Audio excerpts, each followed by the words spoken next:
Good morning, everyone. I think it's probably not appropriate if I don't start with something about Viceroy.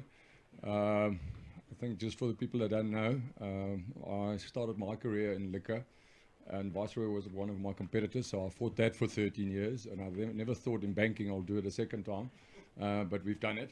I think if you look at the good thing about Viceroy, what you probably appreciate is there's a little bit more information in the CFO report, and in the slides there's also a little bit more information than normal. But I think it's just to make certain that everyone fully understands the business and know where we're going. If I look at the results, I think everyone has seen the results. Earnings per share up 18%. I think if I can summarize the performance, very strong growth in client numbers, up to 9.9 million. We should be through 10 million by the weekend. January, a record of 186,000 new clients. February, 150,000. March is also looking at about 150,000. 2 days ago, we were at 120,000. So that's why I'm saying it should be about 150,000 because we do about 9,000 per day. So very strong client numbers. I think the other very big point is that we've had a massive swing to self-help, and I'll elaborate on that. I think that's very positive for the business. That enables our consultants to sell better. So very strong performance on the banking side, and on the credit side, I think we're quite happy with the performance. If you look at our credit side, we were basically, if you take out the credit card, we're basically flat. But we've said we are going to be conservative given the economy and especially the political risk. So it's very much in line with our appetite. Then the credit card, I think, has done extremely well, 2 billion in a year's time, and there's still a lot of opportunity. So I will elaborate on that. And then on the pricing side, and I'll elaborate on that further, we've reduced prices and make it much more in line with the secured side, also in line with what we want to achieve. So I think overall we're quite happy with the results. Cost income, everyone is asking where's that going. We're not too worried about it. 36% is in line with our expectations, always around about 35%. We've employed a lot of IT people, and they're unfortunately expensive. We've appointed a lot of digital people. We've got now in the digital space over 200 people, a lot of people in the machine learning space. They're expensive, so that's why you saw that cost coming up, but very much in line with our expectation. And then I think the nice one is our transactional fee is now 41% of our total income, and we probably see now with the insurance side coming in that we will easily go over the 50% in the next couple of years. Operating environment. I think if you look at the operating environment, 2 years back, we had economy where it was extremely under pressure, inflation at 6, 7, 8%, food inflation 16%, a lot of political instability. Then last year, I think the economy was a little bit more stable in the sense of inflation was lower, interest rates were coming down, but we had a lot of political uncertainty, didn't know where it's going. Then our Minister of Finance was fired, not fired. The exchange rate was going up, down. So that's what you faced. And I think if you look at the year ahead, much more stability on the economy. I see S&P said a GDP growth of 2%. Very interesting. If I look at the political front, that's a lot of stability on that side. So it'll be interesting to see. I think the one question is the land distribution. I believe the quicker the ANC says to us exactly how that's going to work, the quicker we'll have stability. Of course, there's a lot of uncertainty in that particular area.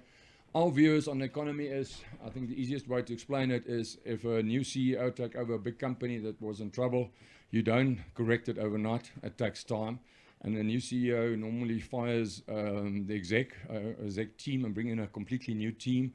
Ramaphosa hasn't got that privilege. So we believe one will have to wait and see. I think the one positive is everyone in the room and everyone outside is positive about South Africa. So you're spending your time on the positive side and not on the negative side. So for us, we'll wait and see what comes out of the economy. If you look at retrenchments, you can see retrenchments actually quite stable. Apart from October, November last year, we had 3 mining companies that were retrenching quite badly. Siyabanya was one of them. So it was an abnormal retrenchment. The rest was fairly in line, and we actually expect if the economy starts growing that retrenchments will actually come down. So that front much better. If you look at debt review, I think in our half-year results, we already mentioned that debt review is up, and you can clearly see it in the number of clients. You can see the spike. I don't watch morning TV, but yesterday morning, I watched morning TV for the first time in a long time, and in that period of about an hour, there was 4 advertisements of debt review, and I must say it looks very nice the way they position it as the solution. We're seeing a lot of clients that shouldn't be in debt review that is going into debt review. So one will have to see what happens. We were last year at about 150.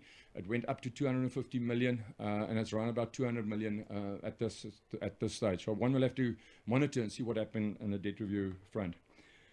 The one figure that we always look at is the cash availability of clients. So we look at cash stress, and we look at the figure that we normally look at is the people we've got more than 40% cash available. And you can clearly see in the figures, the higher income clients has got more cash available. Maybe just the first thing I need to explain is, if you compare February with August, February is normally worse than August because it's just seasonal. Because what you'll find is you've got overtime and production bonuses that's coming in August, September, October, November. Then bonuses, 13th check in December, and then January, February is very quiet. People cut back and you don't get that extra variable income. But if you compare year on year, you'll see pretty much the same figure, except stress on the people that's earning less than 10,000. You can see that's dropped from 29 to 25. And then also people earning below 5,000 has dropped from 10 to 6. So your lower income people are definitely taking strain out there, and you'll see in the way we've reacted in the market for those particular clients. On the credit side, I've already mentioned the credit card, 2 billion, close to 300,000 clients. So I think that was a good performance. If I look at what is happening in the credit market, interestingly enough, if you look at mortgages, flat at 143 billion, still 1.6 million people that's qualifying for mortgages, so that is a flat figure, and that's why we believe we play an important role. You can actually see on the secured side, also fairly flat, 98 versus 98. It'll be interesting to see if the figures comes out, should come out this week or next week, because this is still September last year. Credit facility, that's the credit card, that there's some strong growth, and that's been always the interesting thing, that everyone is going about unsecured lending, but nobody talks about a credit card, because credit card for me is pure consumption lending, because it's been used for food, clothes, etc., etc. So unsecured, a big portion of that has been used for education and for business. We track the point of sale spend, or the card swipe spend, to make certain where the clients are spending their money, and it comes back to a big portion is in line with building and education. We've shown our market share there of the unsecured market. Our market share is, let's say, 27%, and then 5% on the total market. So we believe there's still a lot of opportunity in the total market at 5%. Unsecured, just looking at the income levels, you can see what everyone is doing. Everyone is pulling back in the lower income areas. You can see below 5,000 has dropped from 12.9 to 9, and even between 5 and 10, it's dropped from 17 to 14. I had a very interesting debate with the Register of Banks, Kuben, and saying that if you look at the unsecured market, 80% of the unsecured market is provided by the banks, but the banks are all pulling out of the lower income segment because of reputational risk and risky business. And then who's going to service that particular market? And you can see it in our figures, we've definitely pulled back in that lower income segment. Everyone is asking, what have we done on the credit side? I will unpack each and every one of those in our granting strategy, that you understand our philosophy and where we operating. I'll start with the first one is, if you look at the NCR or the National Credit Act, if they allow, remember on variable pay, they allow the average of the last 3 months. So if you're sitting with a very high, a very low, and zero, you use an average. So that's quite a dangerous thing to do when you do variable income. What we do is we look at how much that varies, and if it's very constant, we'll bring in a certain percentage. If that variation is very big, then we'll cut it back to a very small portion. And you can see in that graph, what you're seeing is that where the National Credit Act is allowing 100%, we're now basically at below 80% that we're bringing in. Just how stricter we are in the variable side. We've seen that especially when the economy was under pressure, people were not paying overtime, they were not paying bonuses, and that's why we decided to be much stricter. The other one is living expenses. Again, the NCA allows you, they've got certain tables that they allow you, that you must bring in your calculation. And you can see what we've done is we've gone a much stricter route. We're now at about 120%. We focus a lot lately on the living expenses that our consultants must actually ask very direct questions to try and get that right living expense, because what we've seen with debt review is the client for us will say his living expenses, let's say 1,000. When he goes to debt review, then it's 10,000. So it's always that debate. We've actually brought in now that the client must actually, after he's said his living expenses is X, he must verify it both biometric to say this is my living expense, to force him to actually really think about his living expense. And that's why you're seeing that graph actually going up, to make certain that we can get to the right affordability. Just one of the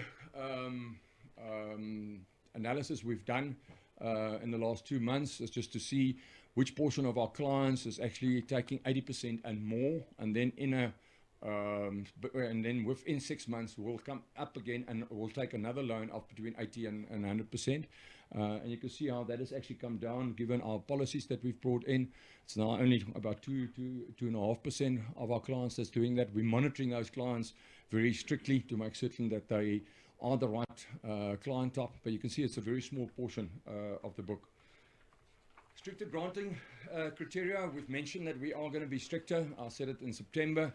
A year ago, we basically approved around about 55% of our loans. That's the blue line.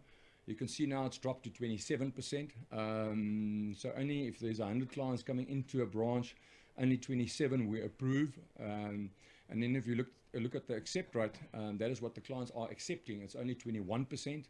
And that difference between 21 and 27 is where the term is either too short or the rand value is actually too little. So you can see the cutback that we've done given the economy, and the question is, should we open up? Is there opportunities? And that's what we're currently evaluating. I believe we were maybe too strict, but I'd rather be too conservative than too aggressive in an economy that was very uncertain. And then you can see on the average term, that has increased from about 20 to 25, and that's a direct result of actually going into the higher income levels. That is actually the result. You can see below 10,000 how we've cut that back, predominantly in people earning less than 5,000 rand. We've cut back tremendously, and then opening up on people earning more than 20,000 and 15,000, and that's also part of the whole journey of Capitec, to look at higher quality clients and to have a much healthier book. So you can clearly see the result on the book swing that's taken place. There's the split in products. You can see in the short-term products, the up to 12 months, if you add the 1 to 6, it's 4%, and the 7 to 12, 5%, so it's only 9%. So it's a very small portion of the book that's now in the shorter-term loans. I was having a debate now with somebody to say the shorter-term loans is profitable. If you look at a 3-month loan, it's actually not profitable, because if that client comes into the branch, he's costing you 10 Rand per minute. Let's say you take 20 minutes or 30 minutes to go through the loan process, so that's 300 Rand. Your profit margin is very low on that. So what we're looking for is actually clients, what we call thin file, so he's got no history, and you're trying to build that client, or a client that will come in and take a 3-month loan, and over time he evolves and he can take a 24-month loan or a 48-month loan. Then you'll see very strong growth in the 60 plus side. Now everyone can maybe then ask the question, is that we too aggressive in that particular area? But it's a direct result actually of your income levels of your clients. You're attracting a better quality client. So you can see on that 60 plus what portion of the sales is actually going to higher income, and it's in line with what we're doing. So a very nice performance in the credit side. The question was asked in the Viceroy reports regarding arrears, disputes, and client in distress. Are we lending to those clients? We've looked at people that in the last 6 months were in arrears, or was rescheduled, or was NAIDO disputes. What was our practices in that particular area? You can clearly see in that figure, it was 2.5% of our clients is either in arrears in a 6-month period, or dispute, or was rescheduled. If a person reschedules for the first 3 months after rescheduling, he can't get a loan. And then from 4 to 6, he can only get up to a 12-month loan. So he needs to rehabilitate completely before we will loan to that client. So you can see a very small portion of the clients. If you, the other interesting analysis we've done is if a client is in arrears, will we borrow to him or lend to him the next day? We've gone through that. We picked up 46 clients over a 6-month period. I've personally gone through every one of those 46 because immediately you say what's happening here, to check those clients, and I'm quite comfortable if you look at our scoring models and all the data that we've got, that we're quite happy. The one client, it's interesting, he has been lending from us for an 8-year period, and he was once in arrears, so he's got a complete clean record. So do you penalize him if he's that one month in arrears? So we're quite happy with the quality of the book. Sorry? Yeah, 1 day, sorry. The other interesting one is what we said, and I've said it a couple of days, is that on the pricing, we look at reducing pricing. I've mentioned in September that we go down to 12.9% on unsecured lending. Here's a nice waterfall to see a client that is qualifying for a 79 to 84 month product at 21% interest rate. If he then takes a shorter product of, let's say, 36, he will then qualify for 25%, for 16% interest rate. So it's a saving of 25%. And then you can see if he goes down to a 24, you'll get a 13% interest rate. And if he goes to 12 months, he gets a 12.9% interest rate. So if you look at, for example, secured vehicle finance, the average there is about 15%. So the whole purpose here is to get as close as possible to the secured lending side. So it's part of this journey. The better you score the clients, the better you understand the clients, the better you can actually do your pricing, and you're attracting then a better quality client coming in. What is the result of that? If I look at clients that is qualifying for a 48-month and more, 30% of our clients is actually now getting a loan below 20% per annum. So a big portion of our clients are now getting much lower interest rate loans. If you look at our total book, 20% of our clients are below 20%.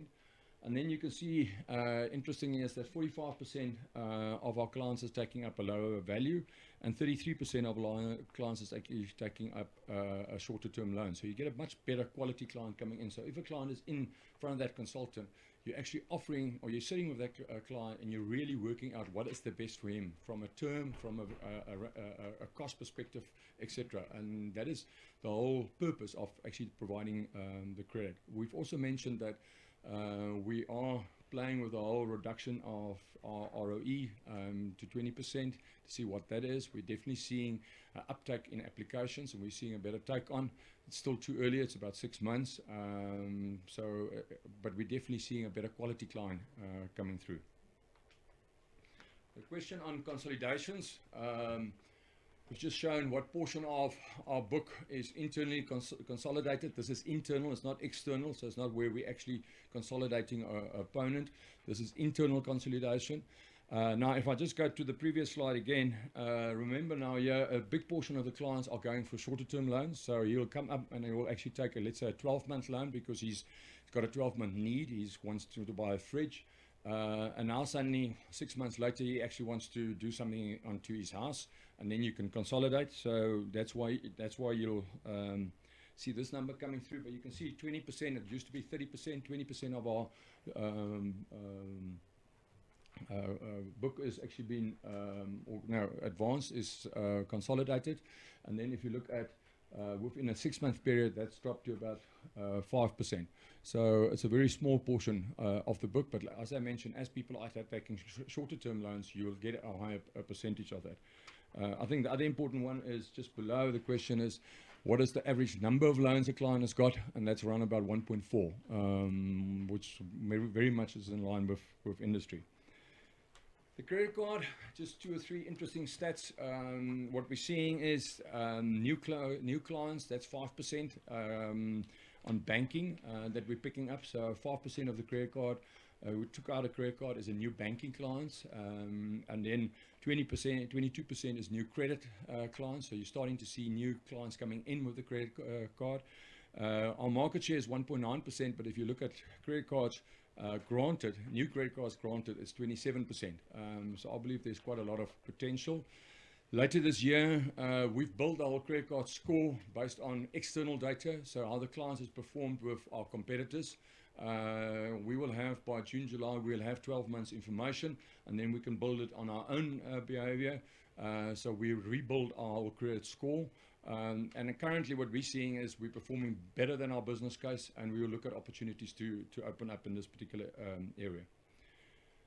The performing book, I think everyone knows this slide. We've just broken it up because it's normally quite busy, but you can see in our arrears performance a drop from 6.3 to 5.7%, in line with our credit risk appetite. You can see on the rescheduling in arrears, we've dropped it from 1.5 billion to 1.2 billion. And then people that is up to date, that's rescheduling, that kept basically flat. So very much in line with our risk appetite. And then if I look at the provisioning side, on arrears, we're providing just over 200%. And if you include all the reschedulings, then we're at 115%. And then on the next slide, we're just giving you also the provisioning percentages. So for somebody that's up to date, we're providing 7.8%. If we look at rescheduling up to date, 17%, rescheduling and arrears, 51%, and then on arrears, on average, 65%. So again, we've always said we are on a conservative side on the provisioning side, so that's just a clear percentages that we are actually using. On the banking side,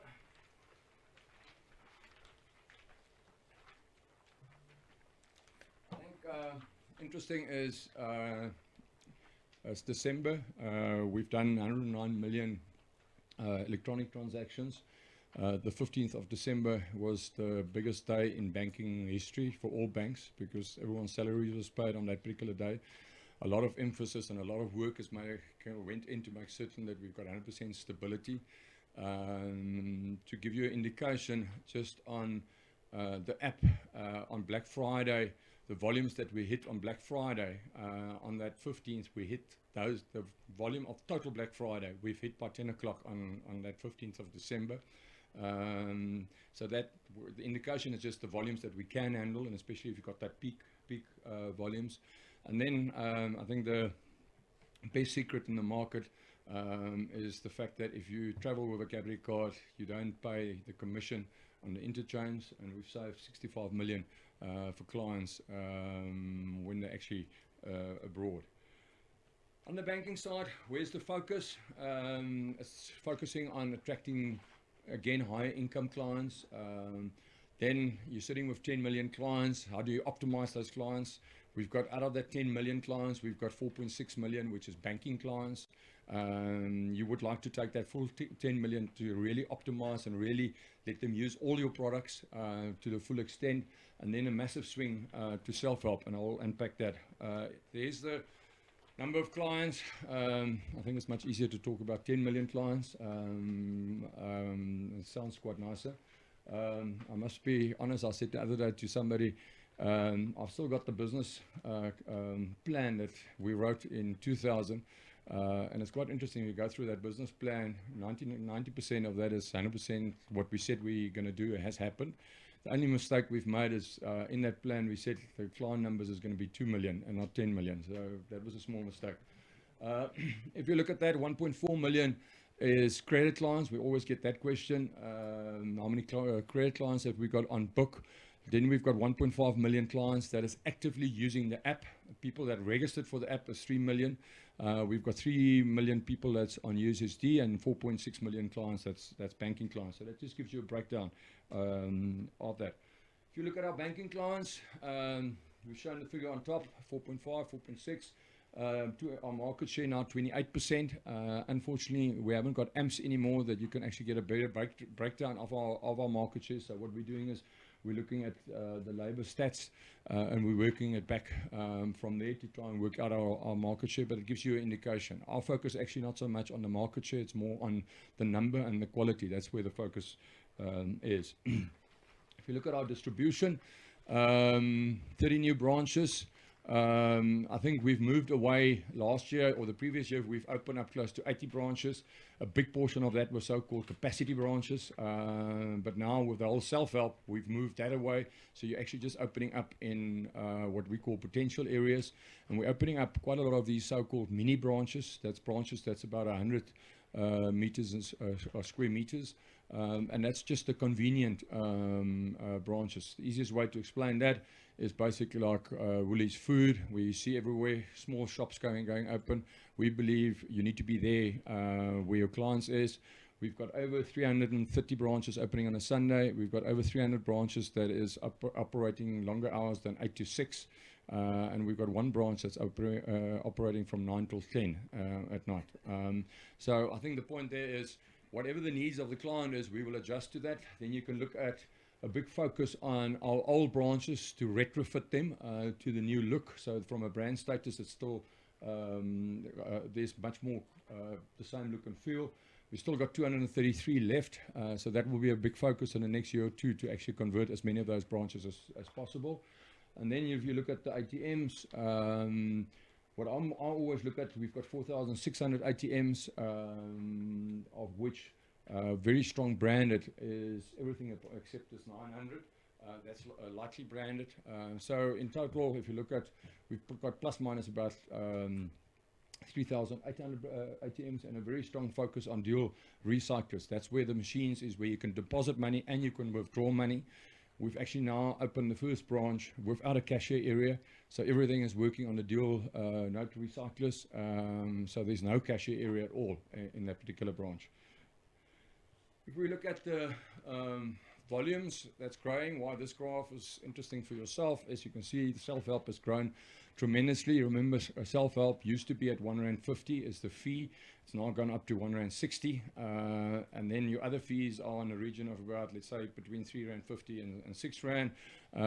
So if you get this massive swing in your income, you can actually see what that effect is, but very strong growth in the self-help area.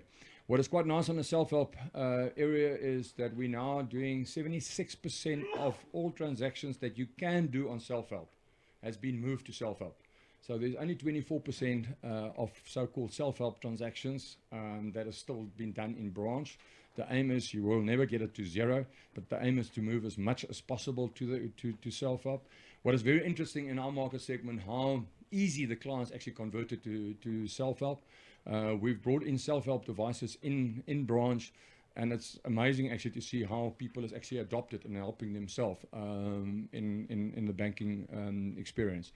That enabled us to actually handle the volumes, because if you're opening an account, you're spending, or we would like that our consultants spend more quality time with that client, because the more quality time you're spending, the stronger your word of mouth is, and I still believe word of mouth is your strongest marketing tool. So we're emphasizing now that when a consultant is actually spending time with a client, everything goes about the quality, and we measure that very strongly. That gives you a little bit of indication of the type of volumes that we're handling. You can see our debit orders, 118 million, a 20% growth. A big push to actually move people away from cash to card swipe. For us, that is quite important. And then you can see on the banking app how strong that volumes has grown, growth of 105%, and 106 million transactions that's been done on the app. Transaction fees up 31%. If you look at that, we're covering now 81% of our OPEX is covered by transactional fees. The aim is to get to 100%. I think if you add the insurance side into it, you'll probably go over the 100%. That was the objective we set to ourselves. I think the nice thing is here, you can clearly see the growth that we're getting on the transactional side. If you look at Save, very strong growth on the Save side. We've paid out 3.4 billion to our clients, up 29%. So on average, we've grown our retail side with about 800 million every single month. So that was a very strong performance. We've got now on retail deposits, we've got 58 billion is the retail deposit base. We've got a 6.5% market share. I think the one question that everyone is asking, what was the effect of Viceroy? If you look at it on the 30th, there was a drop. I think the Reserve Bank report actually helped us quite a lot. And then it stabilized. It was flat for a period, and you can actually see the last point. That figure is now 350 million as yesterday. We're starting to see that growth coming through again. So you had that dip as being expected, flat, and then the pickup. So we're quite confident in the fixed term savings side. I think the result is actually quite easy to see, is that actually on the wholesale side, we're reducing, we'll stay in the wholesale side, and then very strong growth on the retail fixed term deposits as well as the retail call side. People, we've got 13,000 people now working for ourselves. I think it's the first time that we haven't employed more than 1,000 people in a year. We're on 285. If you look at the previous slide, I think the important thing there is on the self-help side, you don't need as many people, and you're actually focusing more on selling properly. I think the very interesting figure is that 85% of our people are younger than the age of 35. And a nice big focus for us actually, how do you develop those people and how do you grow those people? We've had 48,000 learning interventions. Last year we had over 3,500 learning interventions, which was face-to-face. We had over 1,500 internal promotions, of which 300 of that was in the middle to senior management side. So you can see a very strong focus on the development of the people. And then a very strong focus on service measurements. If I look at service, on average, there's 6% of our clients are waiting longer than 15 minutes. In August, it was 4%. It went up slightly in line with our expectations. And on average today, if a client comes into a branch, on average, we're waiting just over 4 minutes to be served. And then quite a lot of accolades that we've won in last year. The future, I think we've been talking about insurance. Everyone was asking me what is the opportunities. I said we are looking at insurance. We didn't want to do what we've done with the credit card, and so we'll do it next year, and then it stays next year for a couple of years. So 18 months ago, we've had an agreement with Sanlam on a partnership basis. We started about 12 months ago to develop the product. The product is already available to our staff, so we're in a staff pilot. We're going to market in May. We believe there's a big opportunity. There's 15 million funeral policies out there, or clients with a funeral policy. We've done a detailed study on pricing, features and benefits, and we believe we can make a big difference. We're the first that is also going to make funeral available on the app. You can only do it online or in branch. You can't do it on the app. On the app, we are going to come in with a very low price. If you look at it at 25 Rand per 5,000 and 40 in branch, so a big difference. So taking people to the electronic side, and we're bringing out quite a lot of interesting features. One of them is, for example, beneficiaries. The normal funeral policies is limited to 4 or 5. So if you go through the bank statement of clients, you'll see they will have 4, 5 or 6 policies. What we've done is to say there's 21 beneficiaries, so you only need 1 policy. It makes it simple, cheaper, more affordable. We've looked at, for example, if a guy has got a funeral policy and he switches to ourselves, that there's not a waiting period of 6 months. So there's a couple of these benefits that we've looked and made it very attractive. So we see a very interesting journey on the funeral side. We believe what we've done in banking we can do, especially in the funeral side. And yes, the platform has been built to actually then go into the other insurance products. So we'll start working on what is those other products that we'll bring in. The first focus will be to be able to handle the volumes and to be able to handle the product fully. If I look at 2018, what are we focusing on? I think we've discussed it. We've looked at reduced pricing, very strong focus on remote access, improved solutions, and then a very big focus on digital. On the service experience, 2 or 3 that I want to highlight is workplace banking. What we have done, we've got a sales force of over 120, 130 people that is actually going to employers. They've got now full functionality to do everything that you can do in branch, you can do at the workplace. So we've actually brought banking to the workplace, which I think is a very nice thing to do. So when they actually visit a particular employer, they can sell all the products. What we've seen is when our people go there, 40-50% of the people are actually in any case banking with ourselves. So now you can go there and you can, for example, sell the app if a person hasn't got the app. The other very nice feature that we've got is that we've done a full analysis for management, whereby you can look at your client base and the people that is banking with Capitec. We can tell them exactly where they're banking, or they're banking with ourselves, what type of transactions they're doing, what is their debt to income. So we're giving a lot of rich information to management so they can understand the employees much better. So it's quite nice. It's about a 4 or 5 page document that we're providing, and you can do it per shaft, you can do it for the whole mine. So that's just putting management at ease and exactly what your clients are doing from a credit side, from a banking side, from a savings side, so they better understand their people. And then we are going in April completely paperless. We paperless from a client perspective, but we had to always store documents, all the contracts. If you've got a 7-year loan, you're required by law to keep it for another 5 years. So you keep that contract for 13 years, which needs to be stored. In April, it's all paperless in the sense that the client will sign with his biometric, and it will be stored electronically. So then we will be completely paperless from A to Z.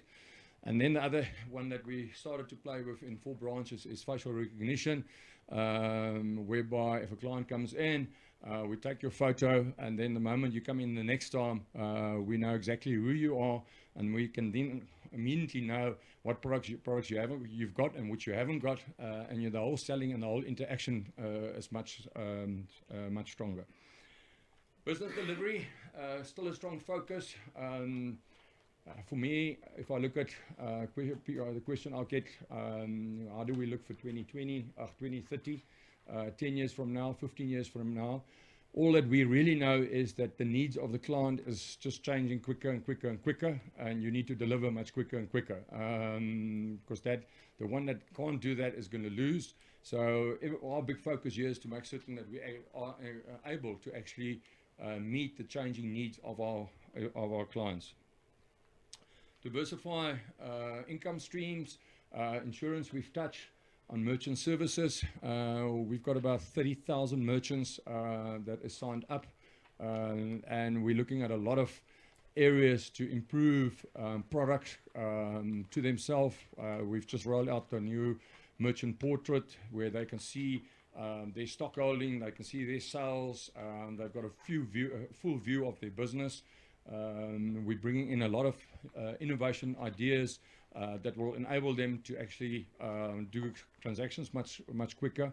So there's a big focus on.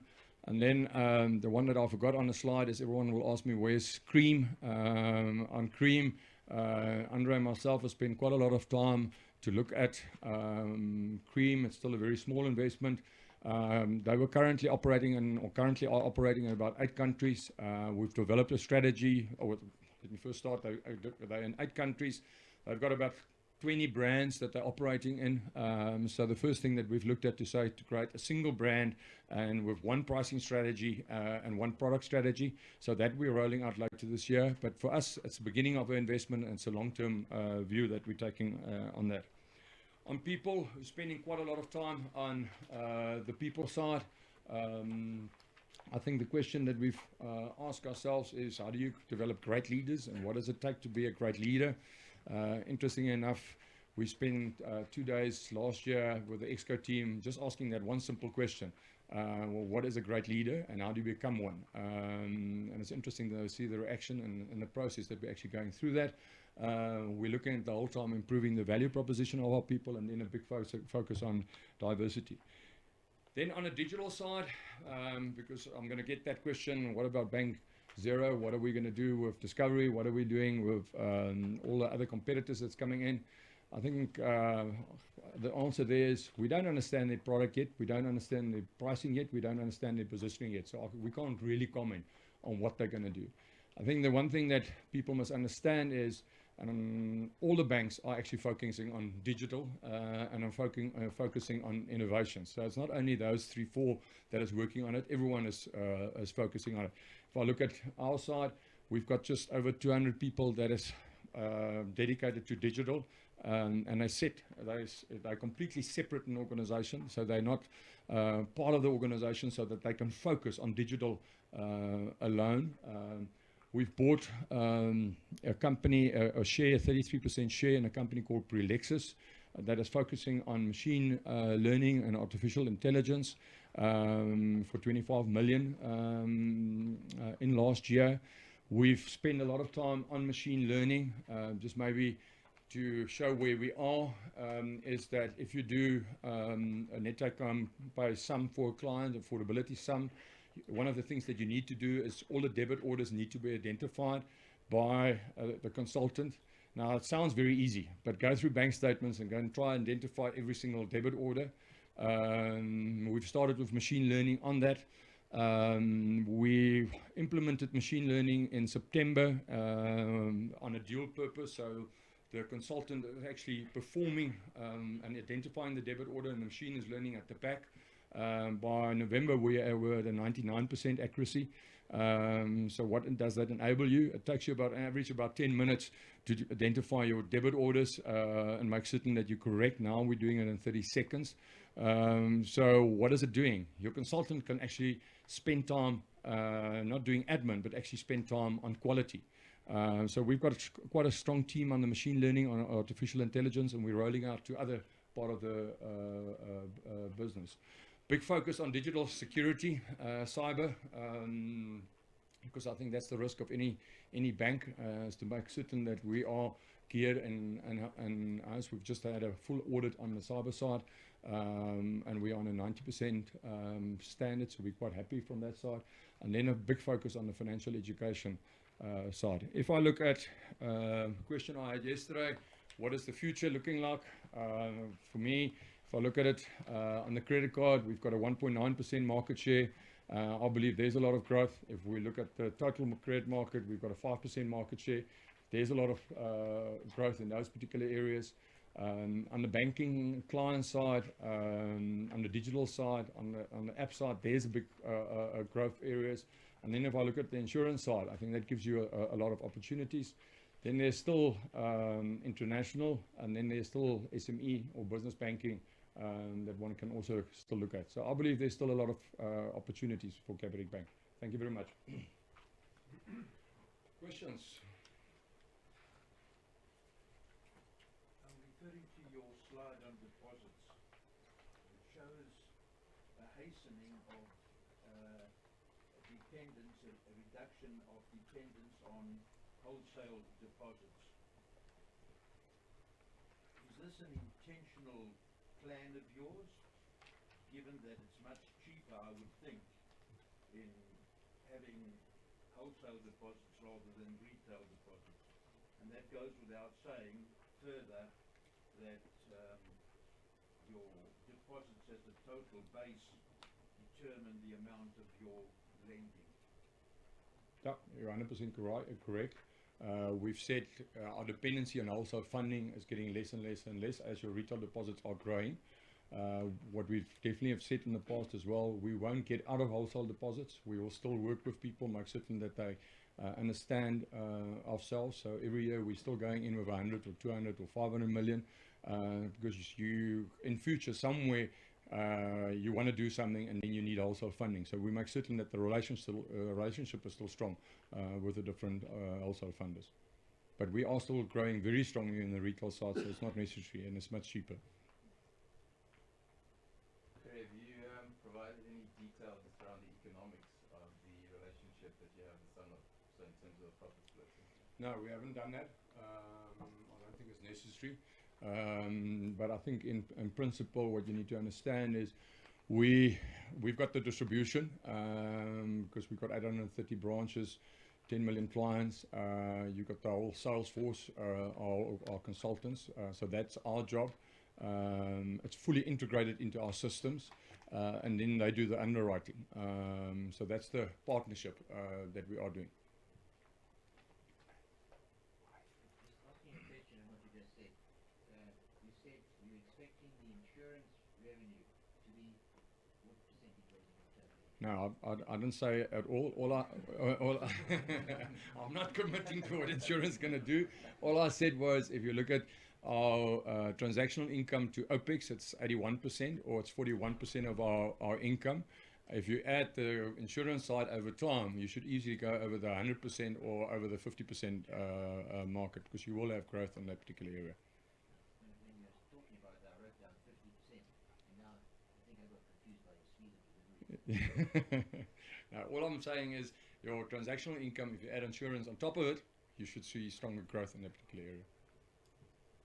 Sherry, I've noticed that there's a fair amount of cannibalization in terms of credit card credit extended to the detriment of credit facilities and 1 month loans, or actually 1 to 6 month loans. To what degree do you think this is going to continue to happen, and is it still, sort of ROE accretive? And then the second question, if I may, where's your loan appetite, overall loan appetite now? Especially given the fact that I think a lot of the big four banks have started to increase their focus on personal lending over the last few months. Well, on the first one, your better clients that used to take a credit facility has now moved to a credit card. Long term, and I'm talking long term, I'm not saying in the next year, you actually want to close the credit facility, because with the credit facility, the client comes in every 9 months, so you're incurring that cost. So if we can move more and more people to a credit card, the better. But the challenge is, how do you do it? The 1 month product is basically only for weeklies and fortnightly, so it's that's why it's very small. If I look at the long-term products, yes, there's a lot of competition from the other banks. They're definitely aggressive in that particular market. We're monitoring it, and that's why I'm saying I believe to a certain extent we were maybe too conservative, and we're reviewing it on a constant basis to say, should we open up, should we not? I think the biggest factor is what the economy is going to do, because you know, if the economy is growing, there's employment, salary increases is above inflation, then you can open up. I think there's still a lot of uncertainty on the economic side, and we'll monitor it and make decisions. We haven't made a decision on that. On your question, it's not really cannibalization. We cut down significantly on the very small employers and the very low income earners. Because as Gary showed, there's a lot of stress at the bottom end of the market. So we actually cut out that section by and large, and we grew significantly on the higher end of the market on the credit card. So it's not really a swing, it's a different market.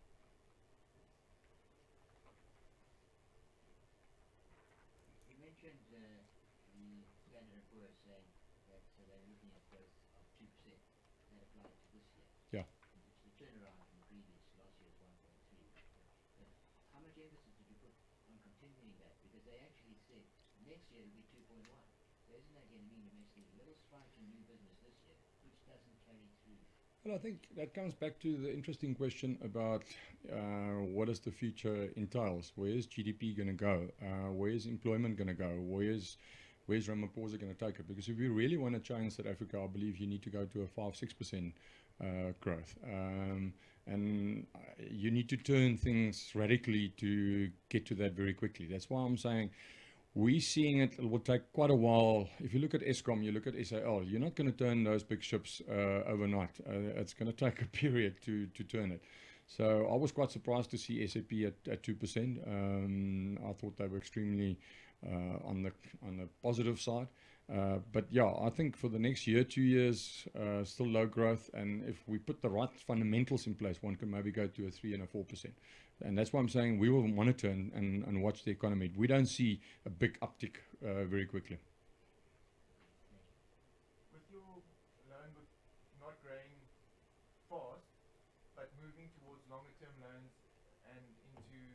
better credit clients, would you see your yield coming off on the total book, number one? And do you expect that to be offset by lower credit loss ratio completely, or you see kind of compression? I think you've given the answer. Yes, Is that was this guy you've given the answer. Because the trick lies in identifying better quality clients, reducing pricing, but also then have a better arrears or bad rate, that your ROE still stays the same. I did mention in September side, well, we are looking to say ROE of 27%, 25% is our target. Is that not too high? Shouldn't we reduce it? And that's why we have a very small portion of our loans. We've reduced the ROE to 20%, and we're monitoring and see what it's actually doing.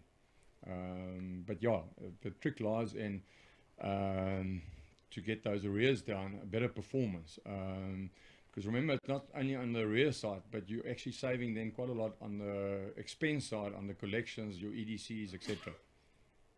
You actually do the calculation on 20%, but the result is it pushes it back up to at least 25% because your expenses as well as the loss rate is significantly lower. And your applications, your accept rate is higher.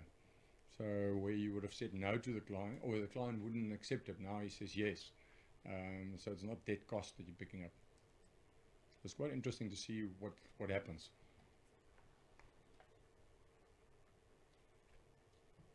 Given the big shift of your clients from physical to digital, you guys seemingly are slowing down the pace of the physical distribution, but it's obviously growing, but the pace of it is slowing. Do you think you're kind of coming towards the end of a large investment cycle? Or do you think the kind of pace that you've been at? I think the answer lies in the pace of 50, 60, 70 branches per year opening. That's gone. Because of that, let's say it's 60 branches, at least 40 was capacity and 20 was potential. What we're looking now at is potential branches. But again, it's a factor of the economy. South Africa is known to have many shopping malls. A lot of them are empty currently. So if the economy picks up, there's going to be more growing opportunities. If the economy is where it is now, there's little opportunities. We'll monitor it and decide if we see opportunity, we'll open up. Our people is the whole time in the field, making certain that our representation is there. So it's not a number that we're looking at. I still believe we will probably go to 1,000 branches over a period. But if you asked me that question 2 years ago, I would have said within the next 3 to 4 years. Now I'm saying it will probably be longer. It's quite interesting how I also thought that the self-help side will be much slower, given the financial education of our clients. And we're seeing a big swing. And that's why we're quite optimistic to see what the funeral is going to do. Because if we can get a lot of the funeral on the app, you're going to get the person to use the app in totality.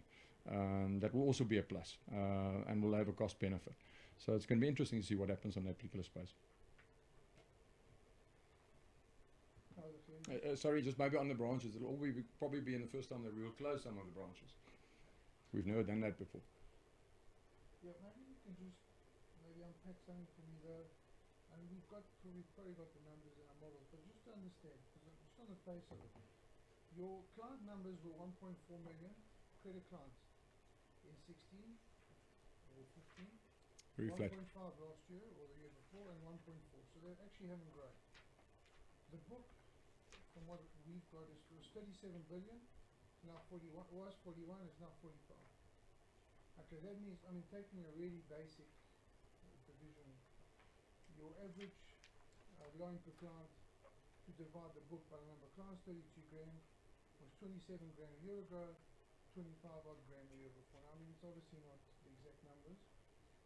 It is. Now. Andre said it is. Okay.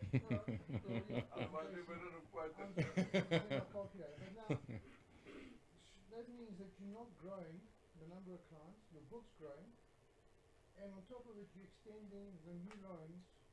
You're up to 84 months, which is 7 years in some instances. Now, Does this mean somebody's paying for a fridge for 7 years? What makes up that 32 grand? Is it, and then how long has that client been on the books? And is his loan balance just growing and growing and growing because your client numbers are not growing?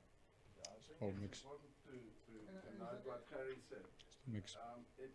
It's the mix of clients. So if you cut down at the very low end of the market, let's say the average loan for a client earning 2,500 or 5,000, let's say is 1,000 rand per loan, and we gaining a client, and you can see that in the statistics. Many more clients actually earn 20,000 plus. So you're losing the one client and you're actually replacing him with a much better client. So it's not the same client that moves up, it's a mix of clients. So it's not replacing a client, it's actually pushing the client from a short-term loan to a long-term So client. you're lengthening the duration of those loans? No, What it's just you a say is a different better client. It's a different client, new client. It's a new client that actually takes a long-term loan now from us, and we're losing a client that, let's say, earns 2,500 rand a month. So internally we actually concentrate a lot on not necessarily the 10 million clients, but the quality clients, the clients that bring us a lot of transactions, clients that swipe the whole time. So That's more important. so what's your reserve ratio? It must be not as high as it used to be. You're not servicing the same clients. You're not re-lending to the same clients. Well, that's been the approach for a very long time, to move towards a quality client opposed to just going for the numbers. So is there a reserve ratio of sort? I mean, what part of the new business is actually to an existing client? Can't tell you exactly. What was it a year, 2 or 3 ago? What's it now? You probably, if I do a rough sum, yeah, 70% is existing clients, 30% is new. 70%. Yeah. So 70% You must is existing, 70% of your new business is to an existing client, but he's now moving elsewhere. No, you got a new client with a new income. Because remember, if you look at the 1.4 million clients vis-a-vis the book, a short-term client is there's many short-term clients, very small book. Short-term clients, very small book. If you look at clients in the 1 to 6 month market, or 1 to 12, they're very small in your book at year end, the book value, but the number of clients could be big. Average 1.4 clients only per client. Yeah, but then what you're getting is you've got the switch now. Unfortunately, it's not up here, but you've got this massive switch in the 20,000 plus clients, and they're going to the longer term loans. And then you're building a book over time, which is picking up your client numbers again. What does the average repayments to income ratio look like across your book, and maybe what does the distribution look like? Well, there's that slide on the, I haven't got it now, just give me a book. Maybe can you just put this on again? This is on that slide, because that's our book. Harry, here's the loan book. That's the composition of the loan book. So you can see what is above 40%, what is above 39 to 21. You can see the movement, and then here's the income brackets. So is that all expenses and debt repayment? That what we're doing is we're looking at his income, so salary coming in, and then all his debit orders that's coming off. It's not only loan, it's all Vodacom debit order, or so we're trying to understand what is his free cash flow, and then you can see the movement in the book. So what was quite positive in that in August, you can see it moved to 80% of our clients had more than 40% free cash. So I guess on average, where does your repayment end up as a percentage of the client? If you're looking at a loan and he takes a full loan, so you're talking the NCR, we've done that sum, and you can't actually do a particular sum on it, but the NCR on average works on about 80%, and we're at about 65, between 60 and 65. If you lend, yeah, that's max. Okay, remember now what I've shown is a big portion of the clients don't take max. Remember now to, if you go and look at this slide, no, it's not this slide. It's this one here, because there's what we're showing on people that's taken max and come in again taking max, so that gives you a feeling. And then if you look at this, you can see what portion of the clients take up. Okay, this is only 48 and longer, but it tells you what portion is taking max. So, okay, well, I know I'll get asked that question, I'll get back to the office. Your credit card customers are now 300 odd thousand. Yeah. Are those classified as credit customers? Yeah. Yes. So in your 1.4, Credit card is in. Yeah. 300,000. What was that credit card number a year ago? Basically zero, because we started in November 2016. So it was a very low number. What was it? And 50.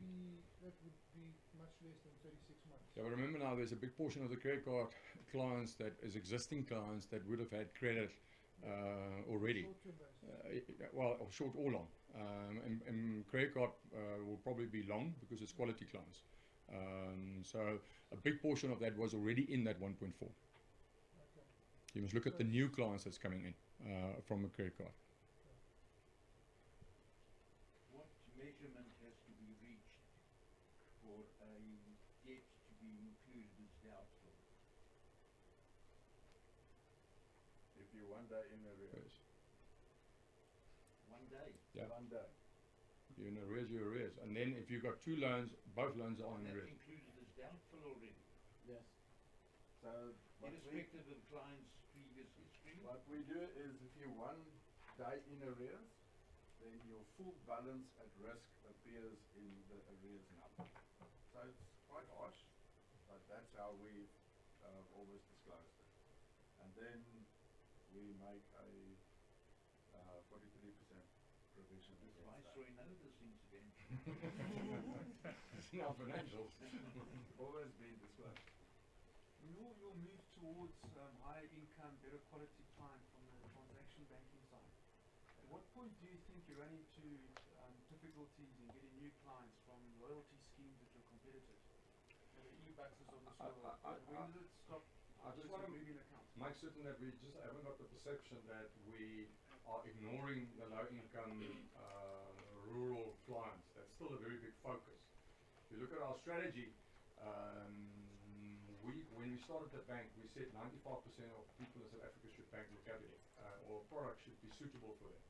What we've done is we've attacked the market from a rural perspective. If I go back to the Transkei many years ago, there was only Mead Bank and none of the other banks, and then we went in. All we've done is, in the last couple of years, is saying, especially in Gauteng, which is the economic hub, a lot of our marketing and a lot of our distribution efforts has gone into this particular side. So it's not that we're ignoring, we're focusing on all clients, but there's a bigger focus on the Gauteng area. So I just want to make certain that we've got that perception. We on the loyalty side is not a big loyalty fan. I don't believe in loyalty. And I've just been yesterday coming through at the airport, and I'm not going to mention the bank because we were going to the lounge, and the person said, here's my whoever card, and the lady said, sorry, you can only enter the lounge 2 hours before your flight and not 15 minutes before. He said, but I don't know it. I said, but that's your loyalty scheme. So what we're rather working on is what we call value adds, and a simple thing as, for example, booking.com. We're working now with booking.com, where if you swipe your Capitec card, you get 5% off. So I'm using that as an example because we believe the client knows exactly what he's getting. There's not a lot of hidden clauses and not understanding what he's really getting. So there's a big focus. If we talk on the digital side, we're focusing what we call value adds, and we're working with a couple of suppliers to say, okay, right, work with us, and if you swipe the Capitec card, you get X. So that's where our focus is. So yeah, a question on deposits, strong growth in retail fixed. If you could just give us some color on who that depositor is, the marginal depositor that you're attracting, why they're coming to you, is it fairly price, where they're coming from? If you look at the retail deposits, call, we're pricing at 5.1%. It'll be interesting to see what happened. Was the Reserve Bank yesterday? When was the... No, it's tomorrow. So it'll be interesting to see if that drops, and we'll adjust accordingly. So there's a big, that's coming right across, because it's people that if they open an account or from a first cent, they're getting it. And then your retail fix is a more older person, more 50 years and older, especially going to the bigger values of, let's say, 500,000 plus, a million plus is more older client base, which you can understand. And are you targeting that through financial advisors? I mean, how are you... No. It's pure the brand and what we stand for. Our pricing is on very long 3 to 5 years and bigger values. We're on average about 0.2% higher than other banks. On the shortest, we're actually a little bit lower. And we're looking at that on a regular basis. So no, there's no advisors or anything. It's available and it's part of the whole marketing strategy. Okay, no more questions. Thank you very much. Thank you.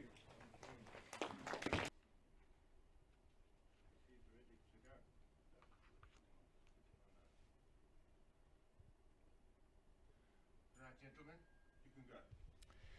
Okay, welcome to this live stream on biznews.com. With me here, I've got the Chief Executive Officer of Capitec, Harry Fourie. Harry, thank you so much for taking the time to chat to us today. Pleasure, guys. Nice to be here. Great, thank you very much. So just looking at the analyst briefing that we've had today, you went through the annual results that you announced yesterday. It's been quite an interesting year for Capitec. It started out in June last year when you were named the best bank in the world by the Lafferty Group. And then, of course, there was that controversial Viceroy report. Can you sum up the year in a nutshell? Yeah, I think if I look at the year, I think we've got a pretty good year. If you look at from a banking perspective, we've grown our client base with 1.3 million clients. We're now at 9.9 million clients. We should be, by this weekend, go through 10 million. I think the other very important thing that we've created is that on the self-help side, we've moved a big portion of our clients to self-help. 74% of transactions that can be done by self-help has now been done by people themselves, clients themselves. That enables us to have a lot of capacity so that we can serve our clients better. We had a tremendous uptake in our app. We've got over 3 million people that's using the app.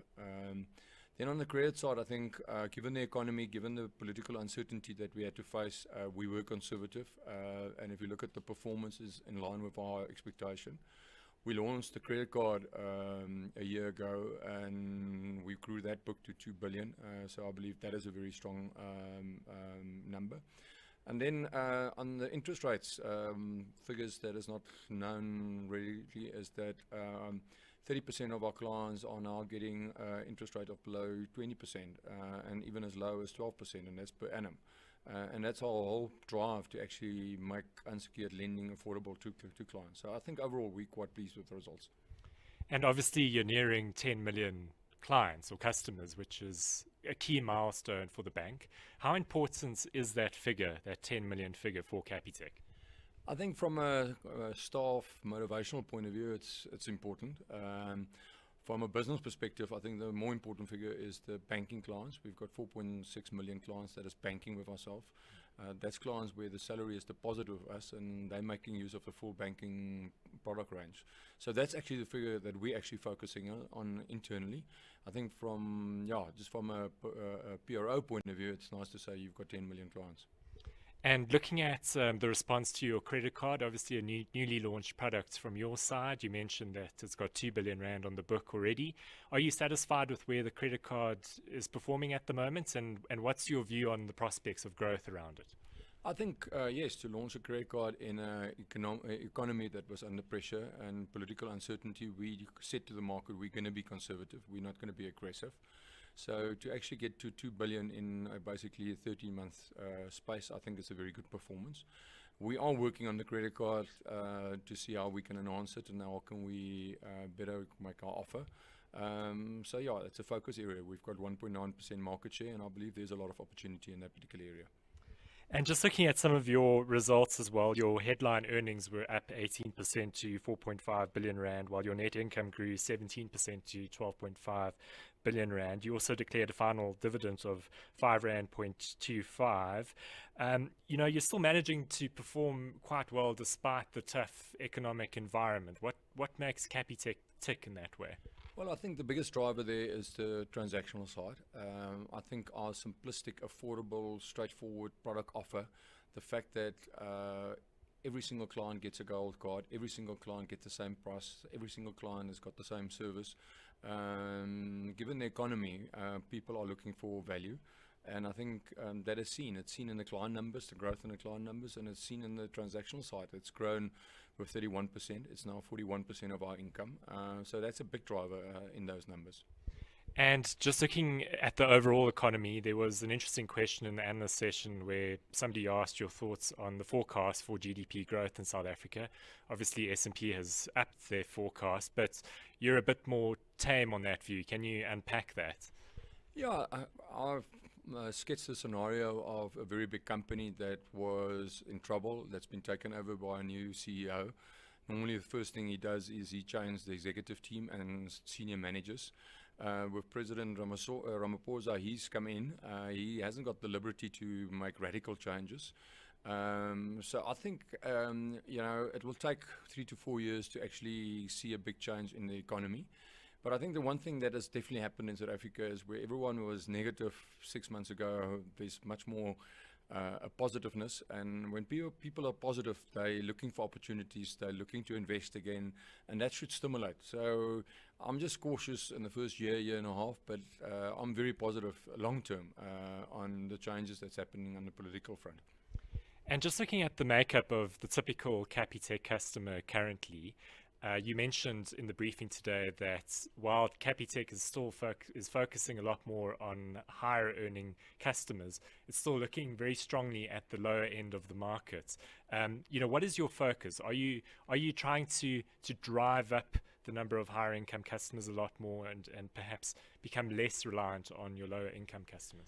No, I think for us, when we wrote our business model or business plan in 2000, we said that 95% of South Africans should be able to bank with Capitec, so we should offer a product range and a pricing range that's acceptable for them. The 5% that we're excluding is basically the people that's looking for private banking or specialist banking. So our drive is actually to provide banking service to the whole of South Africa, or to that 95%. So anyone in South Africa is welcome to come and bank with ourselves and enjoy the benefits of Capitec. And looking at the digital side of your bank, obviously Capitec has been known as an innovator. And one of the things that you spoke about today was machine learning and how successful that's been for Capitec. Can you tell us what you are doing with machine learning and even AI? Yeah, I think machine learning, everyone in the world, if you talk digital or fintech, is talking about machine learning. So I think the question is, how are you going to use machine learning? What we've done very successfully is when you do affordability assessment of a client, you need to identify all his debit orders. We've applied machine learning to that. We started here in August, and in November we were already at a 99% accuracy. So we had a tremendous success with that. For us, that enables a client or consultant to focus actually on the client and not focus on admin. So you're saving a lot of time on the admin side, and you focus on so the client understand the credit offer much better. So we're going to use machine learning intensively in the whole client profiling and in numerous other areas to make certain that we create a better client experience. And also another technological feature is your app, your banking app. It's notched up, I think, about 3 million users currently. What is your plan with the app going forward? It's already, I think, higher, or you've got a higher adoption rate than one of the major banks in the country in terms of your banking app. Yeah, if you look at our bank, there's 3 million people that is registered. There's 1.5 million people that's using it every single day or in a month. Our app has been voted the best app in South Africa between all the banks. And it's an interesting question. We're actually working on a new app, which will be personalized. And it's that question you always debate. Do you bring out a new app, while the first one has still been rated the best and has been accepted. But that's the challenges of management. But what is definitely happening is that people are accepting technology, they're accepting app, and you need to make it easier and understandable, and people must have trust in it so that they actually use technology. And just as a last question, the way forward for Capitec from here, what are some of the short-term highlights that you're looking forward to in the next 6 to 12 months? I think we're launching the insurance side of our product suite. We're starting with funeral, so that's going to be a very big focus to attack the market and to make certain we get a big market share. Then a big drive on the credit side, especially on the credit card side. We're looking at other products on the credit side, so that's a focus area. And then the one that for me is the most important is service, service, service. You build a brand and you need to make certain that you can deliver to 10 million clients the service that they are expecting. Great. Harry Fourie, thank you so much for taking the time to chat to us today on biznews.com. Pleasure. Thank you. Great. Thank you.